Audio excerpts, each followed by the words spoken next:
Welcome, welcome. Today we are going to be talking about that annoying thing that happens every once in a while when we're tracking our carbs and our fats and our proteins, when we're tracking our macros, and the macros are not matching the calories.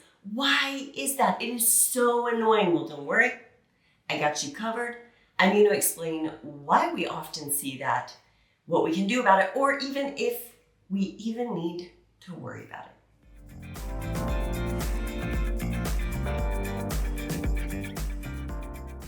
So there are two main reasons for this. The first one could be as simple as you chose in your tracker a bad option, a bad food option. Maybe you just chose one that Joe Schmo over there decided he was going to quickly add everything in, and you're like, oh, that looks good because it looks really low calorie or whatever, and you click on that one. And it's just a bad option because it's not really reflecting the food that you're eating. But what about when you scan in your food? So you know that it's exactly like showing what the nutrition label is. You scan it in, you're like, okay, but it's still not matching. What's going on here? That's actually because of sugar alcohols and fiber. So we're gonna break both of those down here for you. Before I do that though, I do wanna make sure that we're all on the same page. 1 gram of a carb equals 4 calories, right? Right. Except for when it doesn't. Yes, there are exceptions to that rule, and that's what we're going to talk about today.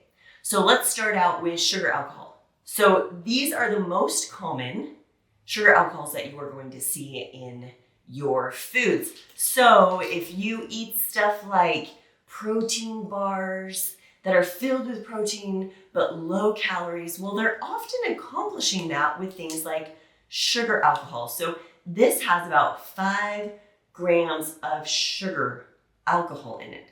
1 gram doesn't equal 4 calories. In fact, it can equal half a calorie to 3 calories.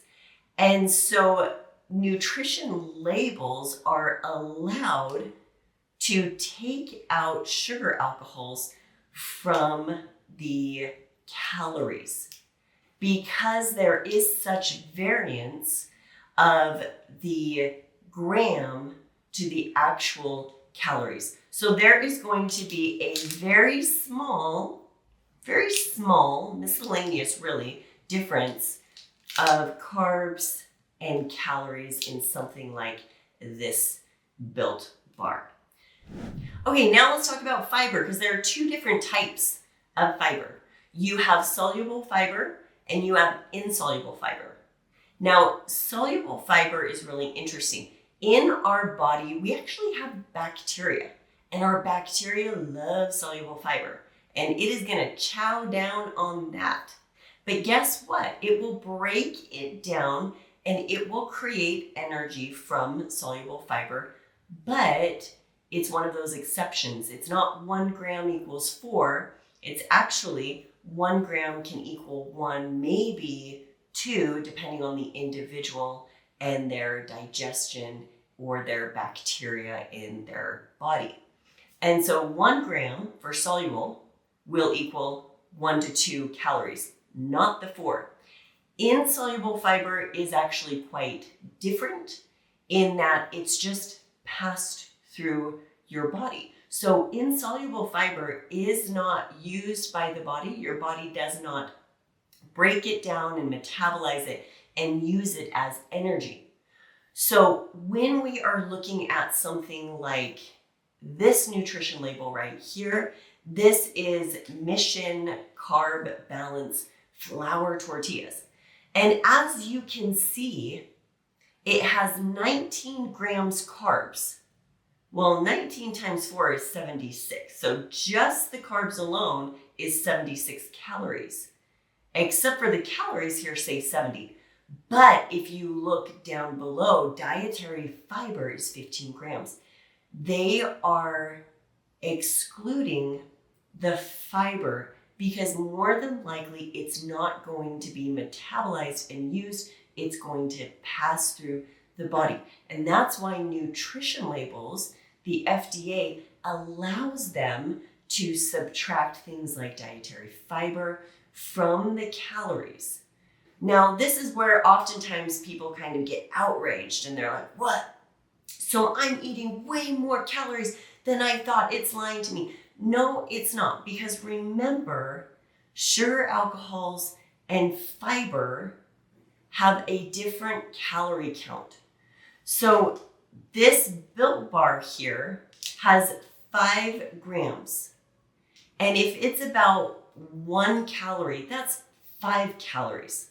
Let's just say it actually, your body metabolizes and uses it. That's 5 calories. That's miscellaneous. You are not losing weight because of something like that. Equally, let's look at that Mission tortilla. Dietary fiber. Let's just say your body is metabolizing all of that fiber, which it wouldn't. And remember, the fiber at most soluble is going to be 1 to 2. So that would be then 15 grams, 30 calories.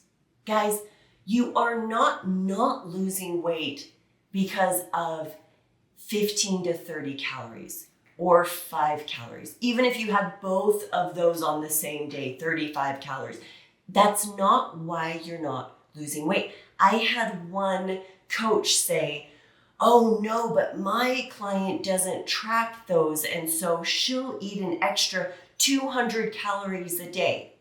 In fiber? I don't think so, because that means, let's just say it's all soluble fiber that's all being digested, metabolized by her body. She would have to consume 100 grams of fiber. Okay, at that point, if you know what fiber does to your digestive tract at that level, we have way more issues, gut issues, bowel movements, bloating, than her eating a few extra calories at that point. That's not why your client's not seeing fat loss. There is no way they are consuming that much fiber to be an extra 200 calories. Now, an extra 20 calories, an extra 30 calories, yeah, maybe. But once again, these are miscellaneous amounts. And an extra 10 minutes of just movement throughout the day can plus or minus that from somebody's overall maintenance or calorie deficit.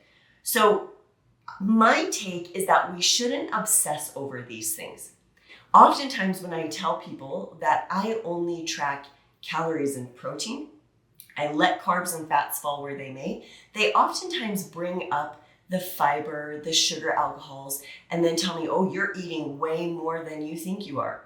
Well, awesome, I'm still losing weight. Awesome, I'm still maintaining, so it's not really hurting anything. So really, the best advice is choose the method of tracking that is the easiest for you and just stick with it. Most people don't realize that the FDA allows for a 20% error rate on nutrition labels, meaning that already there's a rate of error. Already you could be eating 20% more calories than it says or 20% less.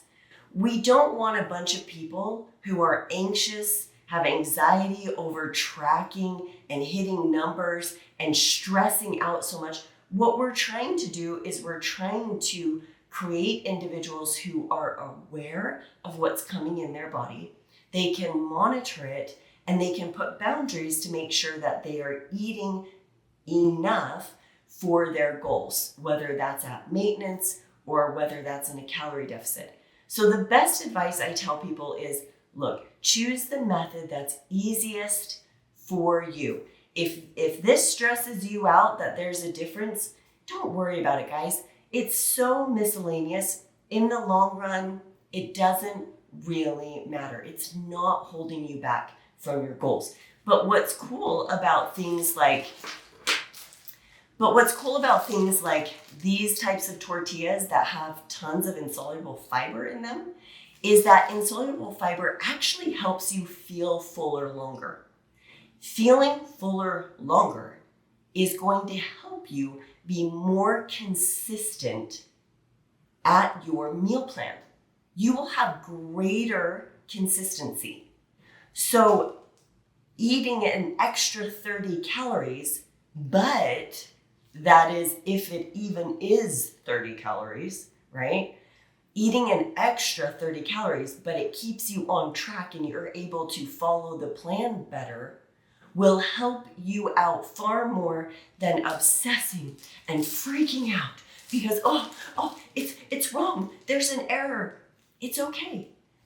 Macro tracking in and of itself already has errors within it, and that's okay. The goal is to do the best that we can with the information that we have and to be as consistent to the plan as we can. When people focus on that, that's when they hit their goals and succeed without causing some crazy anxiety around tracking and numbers.